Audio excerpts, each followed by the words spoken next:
Hello and welcome to episode 374 of the video show. Today we're joined by Cameron Harris from Truth. So I've known Cameron for about 5 or 6 years. I worked with him once before the COVID pandemic, and then during that pandemic it felt like I was talking to him every single day.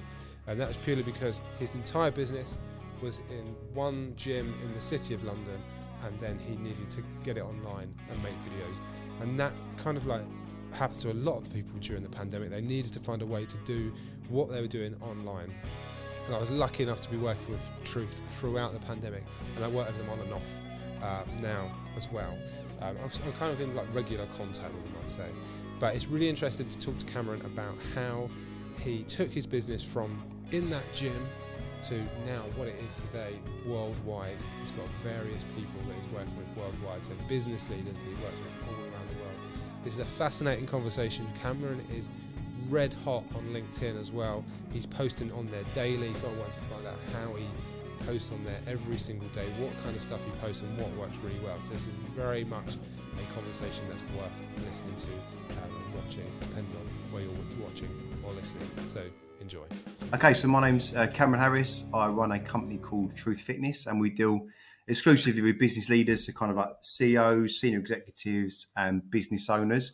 And we help them to get into incredible shape in just 6 weeks by kind of changing their lifestyle, tweaking their habits, and helping them to, sleep better, exercise more, and really kind of get them from where they are, which is, stressed out, lots of travel, drinking quite a lot, being entertained, not eating the right stuff, high levels of stress, lots of long hours.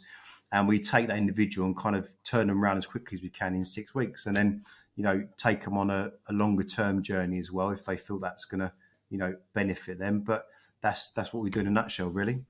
What does that longer term journey look like? So is that just sort of weekly until they feel great, or like how does that work?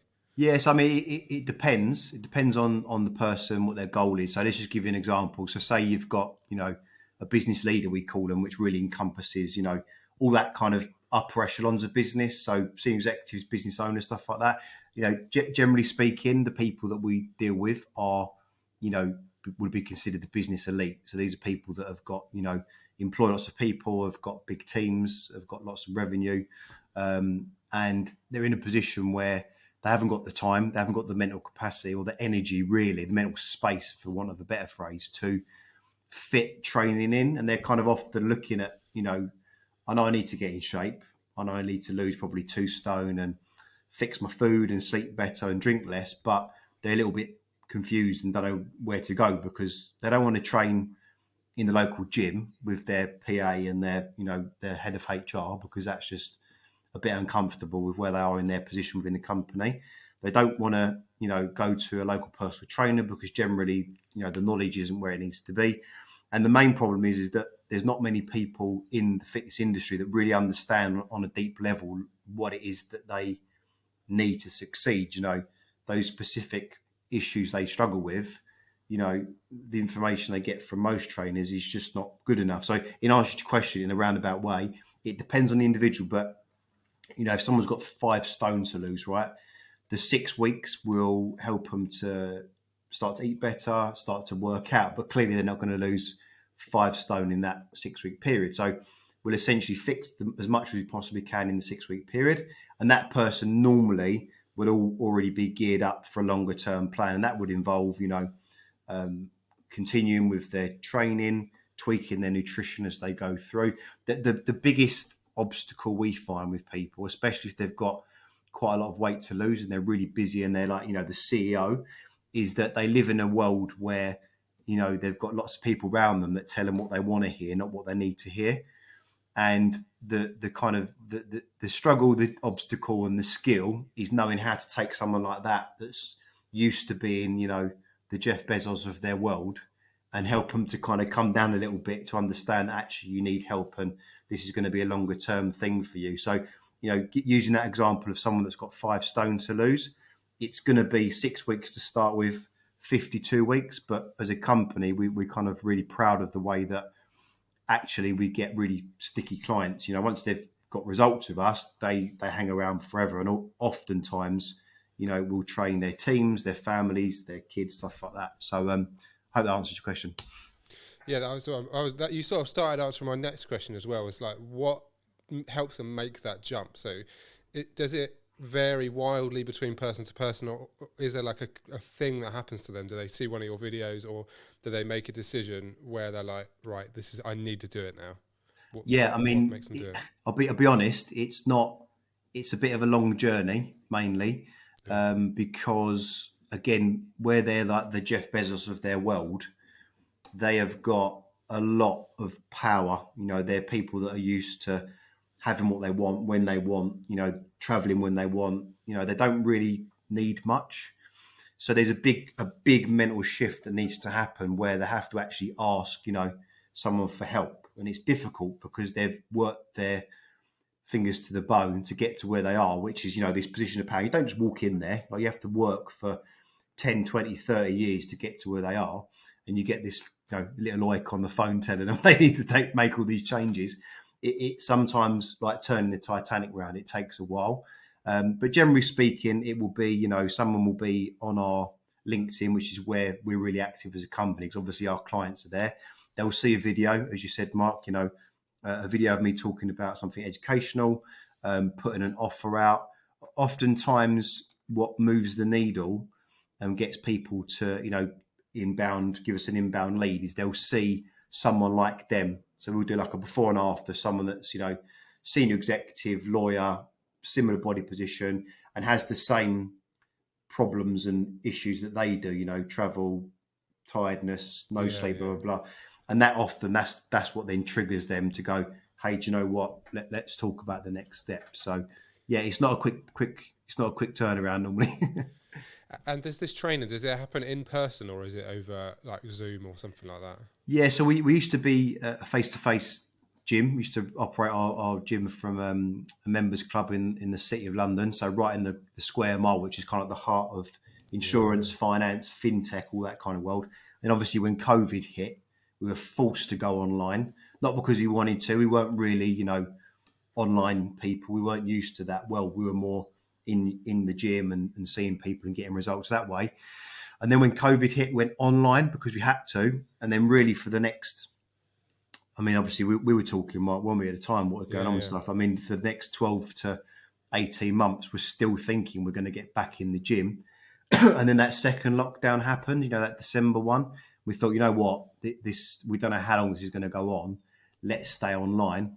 And in answer to your question, actually, for the kind of clients that we help, which are really busy, they're always traveling, online makes total sense because the program, we've got our own application which sits on their phone, and we deliver our sessions through Zoom, our coaching sessions, everything's in the application, and it follows them wherever they go. So one of the main issues we had before is, say you've got a CEO of an insurance company and they have to be in the gym at 7, 5 times out of every 10, they had to move it, cancel it, can't make it, trains late, got to see the board. So now because we're online, it means we can offer, which is one of our USPs really, is ultimate flexibility. If something goes wrong, the team are in front of their phone ready to do a call, and they can move stuff. And, if they're in Dubai or New York, it doesn't really matter to us. We can follow them wherever. So yeah, big transition. But, as it was for quite a few of us, it's been a real positive thing moving online 100%. Yeah, because I knew you I think I worked with you once before COVID. And then like during the first lockdown, especially, like we were working together quite heavily. Like we were talking most days about creating different types of videos. And like I was in here, like recording stuff. And like when I talk about what I did during COVID, like you are one of the examples that I talk about, because that I was able to like direct stuff so you could shoot stuff yourself. I was able to edit stuff, and like we would just get loads of footage together, just sat in our own houses and put stuff together. So I think yours is one of the businesses where it made sense to make that jump, and it probably wasn't without COVID that you wouldn't have made that adjustment. So yeah, it's really interesting to see that that's what you're still doing it like that, and it works better for doing it like that. So it's really quite cool. Well, suddenly we're working out that actually being online, people have to see your face, right? They've got to see you doing this stuff. They've got to see you in videos. They've got to see you out doing talks and stuff. So I feel like it was terrible, and we lost a lot of money, but now, with your help as well, Mark, through starting on this video journey, the Zoom thing, it's now a massive part of what we do. And you see more and more of my face, you see more and more of our clients' faces, and it's taken the business to a whole new level now because, when you're in the gym in the city of London, yes, people know you in the local area, but we've got clients in Melbourne, Sydney, New York, where else are we? Philippines, all over the place now. So it's kind of opened up a whole new world to us and allowed us to help more people. But yeah, a big part of that, Mark, was your help during COVID, most definitely. And that's good. Like, it's good that you've gone from like just that little bit in London, really, to like worldwide. That's really cool to hear. Yeah. So have you noticed as well? Because if you're kind of like the face of the company as well. So if you're in all these videos and you're kind of doing your own thing now, you're creating it yourself. So have you noticed that people recognise you through the videos? Yes, it's quite strange because I'm not going to say burn, I'm stopped in the street. I'm not David Beckham, No. What I would say is that when people interact with me, so essentially, when someone's interacting with my content on LinkedIn mainly or YouTube, or we're on TikTok as well, and they then reach out and they have a conversation. What would happen before, it was kind of starting from a 0 points perspective. We didn't know anything about each other. But the people I now talk to, like, hi, I checked out your video on, eating on the train, or, I saw you do that interview with Mark, and I think, from a business perspective, because I'm in the health and fitness business, but, I'm a business person now. This is my whole focus is sales, marketing, social media. That's really what I do all day. I don't deliver any training anymore. It's been a massive benefit because, having that 2-3 steps forward when you first meet someone, so they kind of know you a little bit already, and they know your demeanor, they know how you are, and our whole company kind of vision and the way we do things and how we kind of stay true to what we are. It's called Truth, right? It's about honesty, being clear, and giving people black and white advice that's actually going to work for them. So when you come into a call like this and people actually know a little bit about you and how you are as a company, it makes a massive difference because, obviously we've not discussed investment, stuff like that, but they're already invested in you as a person and you as a company. So, in answer to your question, yes, people do recognize me when they reach out, or, when we start I have the odd message. Actually, funny enough, I had one the other day from an old client. He said, I've been watching your podcast and I saw you do this video the other day. And I don't think you really realize in the online world that there's always different people that are looking at your stuff, but it's very difficult, right, to know who it is and when they're looking. You just kind of see data. You don't know who they are. But then when you get someone physically saying, I saw this video, it really, it's a nice feeling, to be honest with you. It makes you feel that when you're talking down the camera to yourself at 6 o'clock on a Friday morning and you're freezing, or, you're doing a live to one person, I always hold on to the fact that it might be one person, but it might be one person that we can really help. And that's really been a big shift for me as a person and us as a company. So yeah, video's been really powerful for us. And it's practice, isn't it? It's doing it again and again and again and getting better as well. Yeah, and it's a slow burn, but it's good that you're noticing that people kind of they feel like they know you by the time they've made their decision. So the aim of it, I think, and I notice it with my videos as well, is that people watch your stuff, and you mentioned there's people that watch it that don't really interact, and then maybe one day they will, and then at that point they feel like they already know you and that you're already mates. But it's kind of a one-way street in that respect because you're putting all this content out, and they're consuming it, but they're not really interacting with it. But it's always there'll be there's some in my head as a business owner, someone does the majority of all of our sales and the majority of our marketing. I know in my head, there's someone watching that, and somewhere along the line, they're going to reach out. It's going to be an offer or something you say, or like a trigger word, or, something that you talk about that really solves their problem. And they go, that's me. I need to speak to these people. So yeah, it's a lonely world content, but you got to keep going because it works. They might be a particular time of their life where they're not ready. And then like a few years down the line or months down the line, they're ready to buy then. So it kind of clicks at that moment. But you've got to keep doing it with that content, which you've been doing. And it's really cool to see that you're on TikTok as well now. Have you noticed that TikTok is a good place for you to be? Because I think that'd be you'd be doing really well out of that. Yeah, so I suppose it was a little bit of an experiment about Yeah, 7 months ago. Obviously, everyone's talking about TikTok. I thought, you know what? I've heard Gary Vee talking about it, and all the different people. And I think the main thing that drew me in was the algorithm. And they said it's like very focused on, if people like your video, you will get loads of traction. You have one follower and get 10,000 views. So I kind of started plugging away on there. One of my videos got 31,000 views, which I was like, oh my God, I've never seen anything like that in my whole life. One got 21,000, one got 12,000. And then there's lots of 300s, 100s, 500s, of course. But I think at the moment with TikTok, we're just kind of working out what is our offering on that platform, because, maybe a bit more than me. Obviously, our target market is business leaders, business owners. I know a few of our clients that are on there, but not a lot. So I suppose from my point of view, it's like, how to get more eyeballs on the company, how to get more traffic through the websites, how do I, produce a lead magnet that's going to help people to, learn more about what we do. And, essentially all I'm really doing is knocking up a 1 minute video and posting it online, and then putting it on YouTube Shorts, and then putting it on LinkedIn.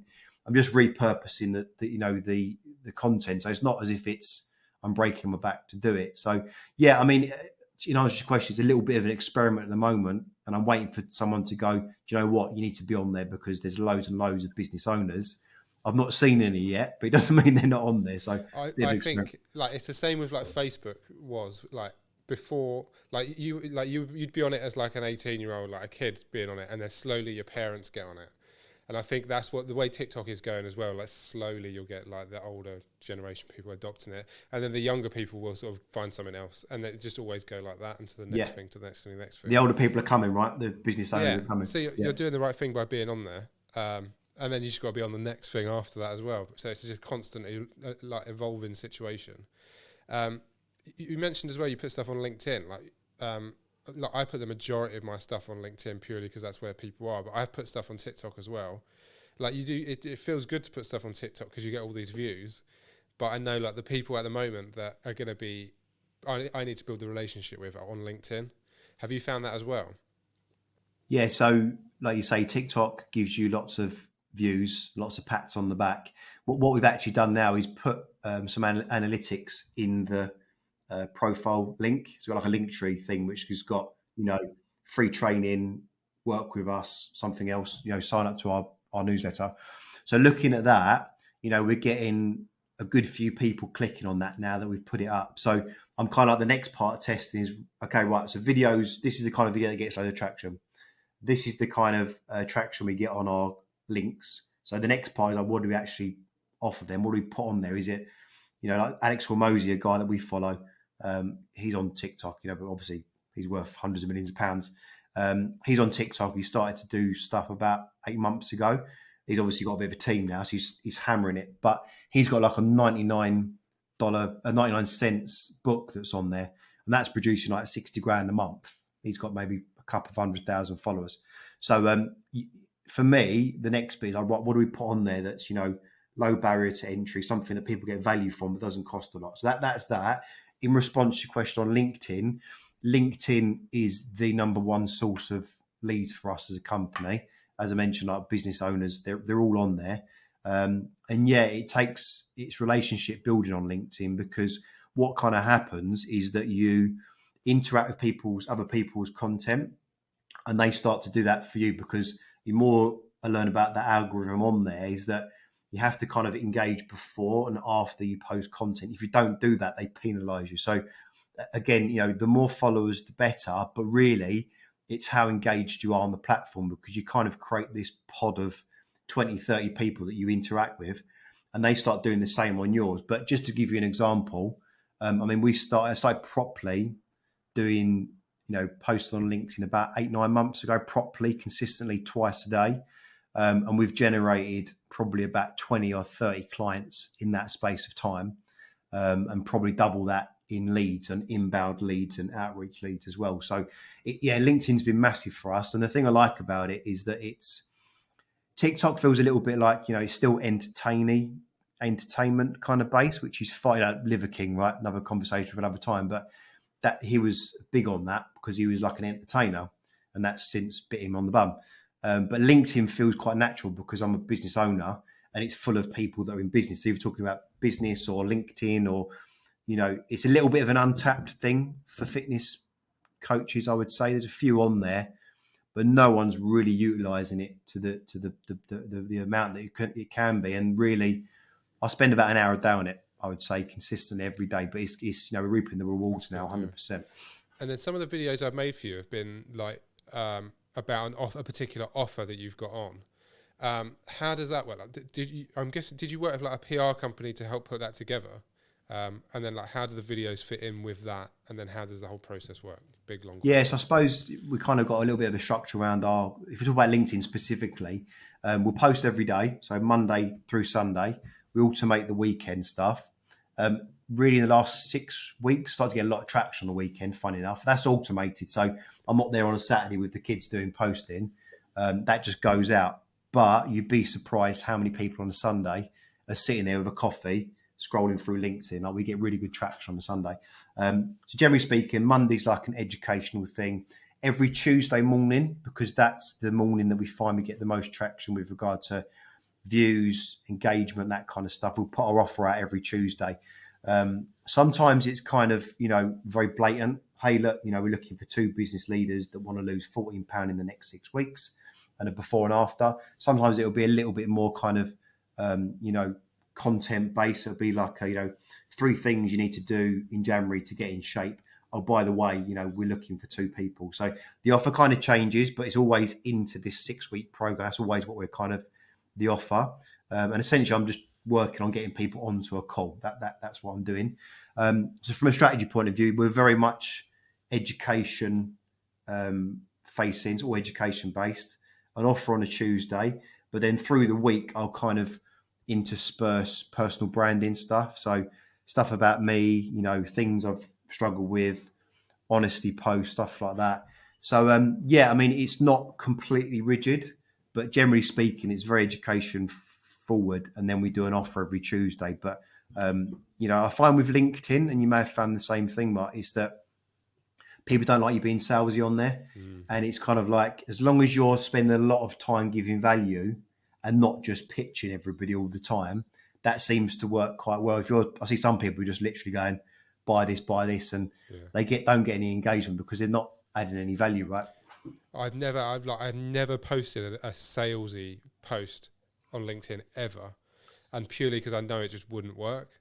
So I've got business off the back of me just posting like clips of the video show or like blogs and stuff, and people said, I've read this or I've watched this video, and like they sort of make the decision to get in touch with you rather than if you offer something. I think like they wouldn't see it because LinkedIn wouldn't push it.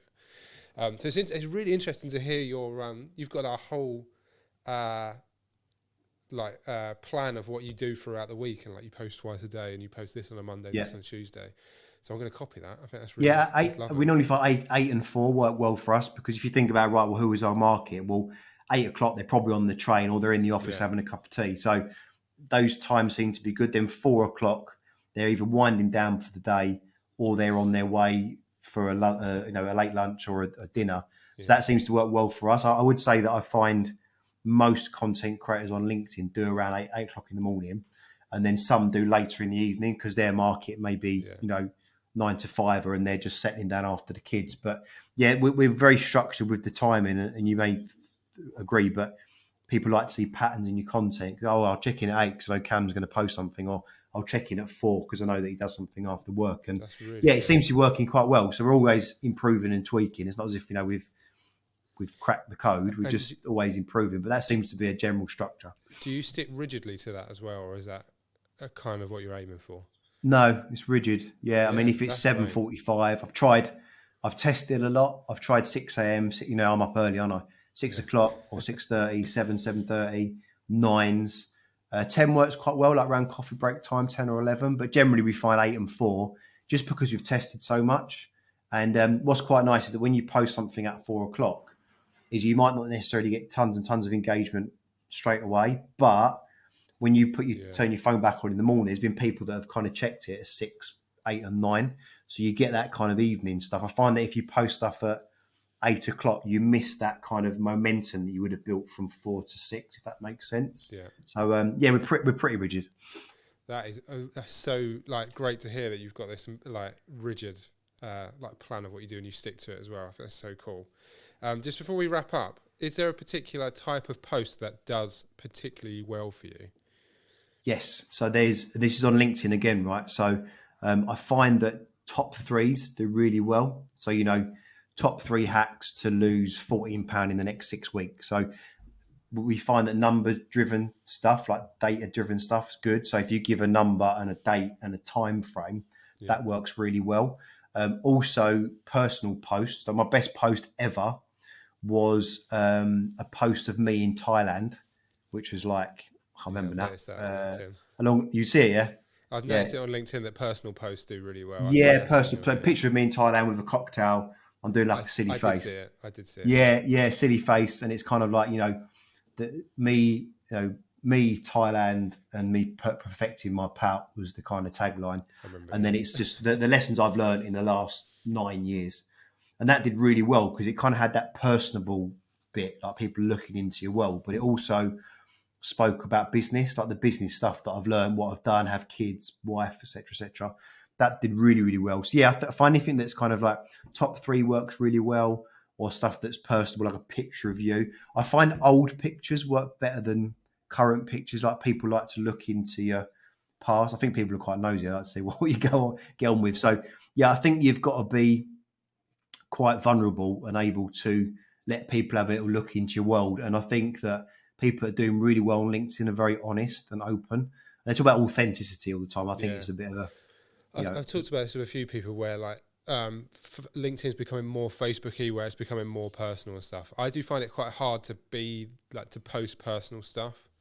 Do you find that hard to do as well, or do you sort of not do really? It because you know it works? Not really. I mean, I'm not gonna do a live in my kitchen with the kids and stuff. I'd never do that. But I would post something that I think is relevant. Like the Thailand photo, for example. The reason I put the Thailand photo up was because that really was like the start of my business journey, and it kind of made sense that that photo was in line with the start point. That's nice. People post random shit on there, for want of a better term, just pictures of them, like a photo in the office and stuff, and it's LinkedIn seems to like selfies.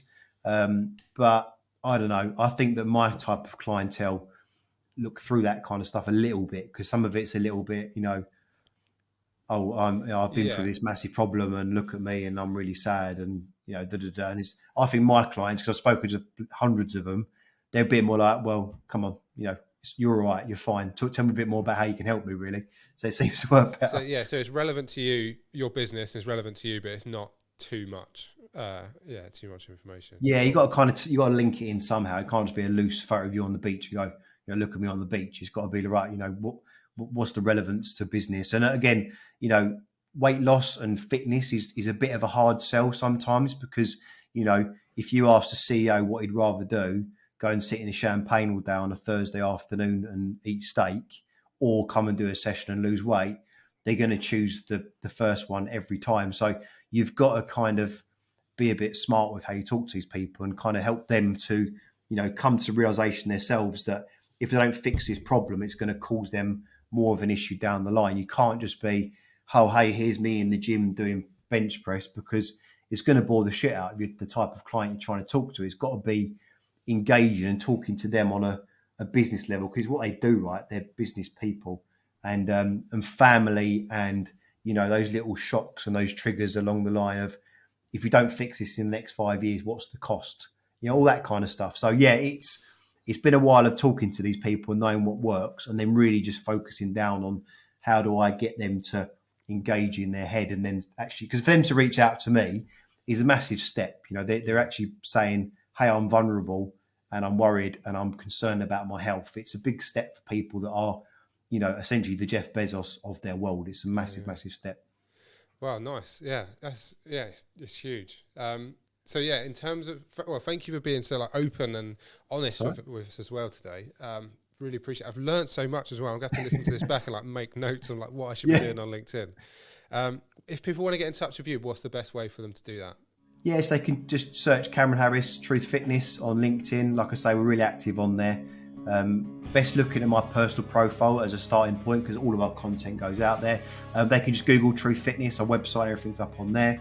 We're on YouTube, again, just Google, just search Truth Fitness, and TikTok, it's Cameron Harris at Truth Fitness. So just Cameron Harris Truth Fitness, you'll find all of our kind of socials as well. Cool. Well, thank you so much for coming on the show. Really do appreciate it. We've gone way over what I thought what the usual time is because it was just so interesting talking to you. Sorry, mate. No, it's really good. Yeah, packed full of stuff this episode. So thank you very much. Cheers, Mark. Appreciate it, mate.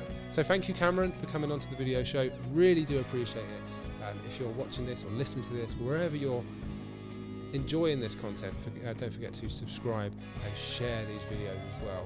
I really hope you enjoyed it. If you've got any questions for future episodes of the video show, do get in touch. Post them in the comments wherever you're watching or listening, and I'll try to answer them in future episodes of the show as well. That's it for now. I think this video will be going out slightly before Christmas, so have a great Christmas if you're watching this before then. If you're watching this sometime in the future, just have a great day, and I will see you in the next episode. Goodbye.